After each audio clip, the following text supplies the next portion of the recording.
大家好，我是夏妈。外面5块钱一份超大个的肉坨汤，今天我们自己在家做，蒸出来不腻不柴，真的超好喝，可以试一下。准备2斤新鲜前腿肉，去皮后给它切成小块，肥瘦比例37、28都可以，这个一定要带一点肥肉才好吃。接着我们手工给它剁成肉泥，大概20分钟左右。嫌麻烦的可以用绞肉机。调味只需要加入盐和味精，接着给它抓捏摔打，大概5分钟，你可以看一下，非常粘手就可以了。手上抹点清水，抓个2两肉，在手掌上面反复的拍打，上劲成型，像这样子成一个肉坨就搞定了。2斤肉做了7个肉坨，我们可以给它放到冰箱先冷冻一会儿。接着再来准备炖盅，也可以用碗，我们在里面加入热水，倒8分满。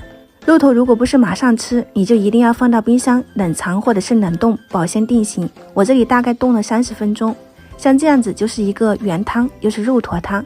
你还可以加入皮蛋、鸡蛋，还有泡好的墨鱼、桂圆红枣、木耳、玉米，调成各种口味。最后加点姜去腥，放入蒸锅或者炖锅，给它蒸炖1到2个小时，时间一定要蒸够。这样的话呢，肉坨蒸出来才够软烂，不腻不柴。蒸好后表面会有一层油沫，用勺子撇干净，这样我们的肉坨汤就可以出锅了。